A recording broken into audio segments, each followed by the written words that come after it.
graças. Tomou o cálice e, tendo dado graças, o deu aos discípulos, dizendo: Bebei dele todos. Mateus capítulo 26, versículo 27. No mundo, as festividades gratulatórias registram invariavelmente os triunfos passageiros da experiência física. Laudos banquetes comemoram reuniões da família consanguínea. Músicas alegres assinalam o término de contendas na justiça dos homens, nas quais muitas vezes há vítimas ignoradas soluçando na sombra. Com Jesus, no entanto, vemos um ato de ação de graças que parece estranho à primeira vista. O Mestre Divino ergue hosanas ao Pai, justamente na hora em que vai partir ao encontro do sacrifício supremo. Conhecerá a desoladora solidão no Jardim das Oliveiras. Padecerá a injuriosa prisão. Meditará na incompreensão de Judas. Ver-se-á negado por Simão Pedro. Experimentará um escárnio público. Será preterido por Barrabás, o delinquente infeliz. Sorverá fel sob a coroa de espinhos. Recolherá o abandono e o insulto. Sofrerá injustificável condenação e receberá a morte na cruz entre os dois malfeitores.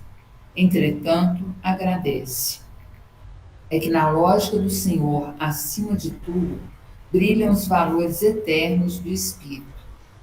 O Cristo louva o Todo Misericordioso pela oportunidade de completar com segurança o seu divino apostolado na terra, rendendo graças pela confiança que o Pai transforma em exemplo vivo para a redenção das criaturas humanas, embora essa redenção lhe custe martírio e flagelação, suor e lágrimas.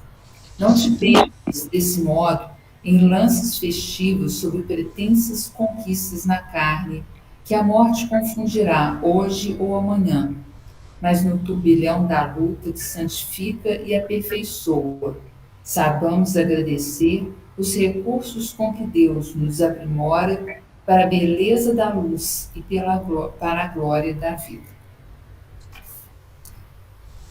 Deus Pai, de amor e bondade, que enche nossos corações de alegria verdadeira.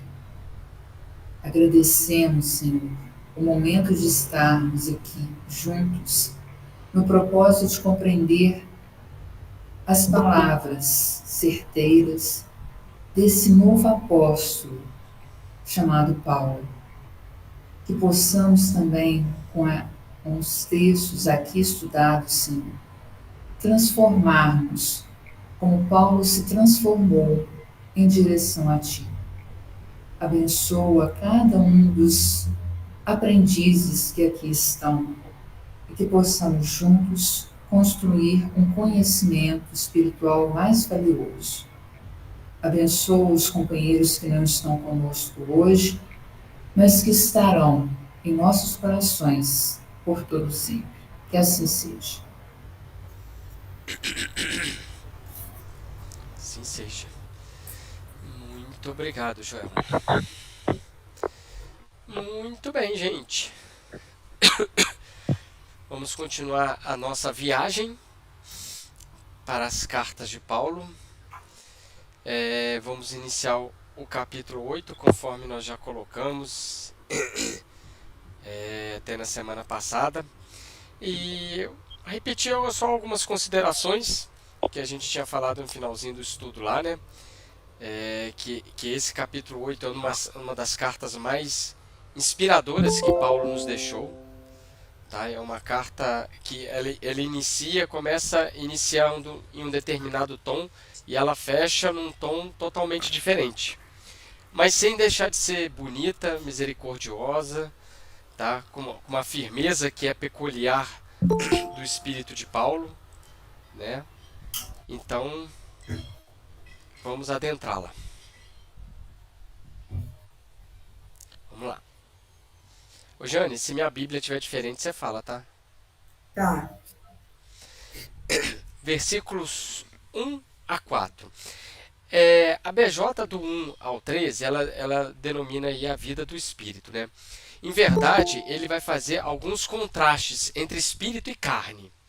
E é muito bom esse contraste para a gente reforçar aquele estudo que a gente fez algumas semanas atrás, né? Principalmente ano passado, onde a gente falou da carne. Eu, inclusive, trouxe algumas mensagens de Emmanuel, não referente a Romanos, mas para poder alinhar que o pensamento de Paulo, né, o pensamento de Emmanuel, está muito bem corroborado nas cartas de Paulo. Então vamos começar aí. Ó. Portanto, não existe mais condenação para aqueles que estão em Cristo Jesus. Bem, só esse primeiro versículo aí já dá bastante para a gente falar. Por que não existe mais condenação para aqueles que estão em Jesus? Pergunta. Por quê? É uma afirmativa. Eu vejo assim, é o segundo Adão, não é? Que veio. Sim. E o segundo Adão, as pessoas que estão seguindo, eu tenho lido o livro do Haroldo, que fala modelando, né? Perfeito. Com Jesus como modelo, então aí não tem condenação, pelo menos eu entendi, acho que é isso. Não estou afirmando, não. Sim, Foi. sim. É por esse caminho aí. Mais alguém quer completar? Então é o seguinte, né? Utilizando o que a Valéria colocou. Se ele é o segundo Adão, ele está para nos modelar e com ele não tem condenação. Por quê? Porque Jesus é o caminho, a verdade e a vida, gente. Ele vai fazer o quê? Ele vai nos libertar do erro. Ele vai nos libertar do pecado. Então não tem condenação. Não tem a doutrina, você errou, você é culpado, você vai ficar no inferno. Não tem condenação. A doutrina de Jesus, o evangelho de Jesus, junto com o espiritismo, não tem condenação. Não tem condenação. Ela vai libertar desse erro. Ela vai dar ferramentas, subsídios para que nós, cristãos, nos libertemos do pecado. O grande inimigo nosso não são as pessoas em nossa volta. Não é o meu rival. O grande inimigo nosso, aí eu vou utilizar a fala de Paulo, é a carne. E o que é a carne? As nossas más inclinações. Isso aí. Então, a gente só não vai estar livre das consequências das nossas más inclinações. Perfeito. A responsabilidade continua sendo minha. Isso. Mas a condenação... A condenação... Entendeu? Isso ele te libertar. Mas assim, é igual ele falou pra mulher adúltera. Falou assim, olha, ninguém te condenou, eu não vou te condenar, você pode ir. Mas... ela vai ressarcir o débito dela. Ok? Então, Ô, Sidney, pode falar. até o que eu vejo que tem pessoas que confundem, elas acham que só por estar seguindo os ensinamentos, mas elas não praticam, elas acham que já estão salvas, né? Não. Desse perfil, Luanda, as reuniões mediúnicas estão cheias.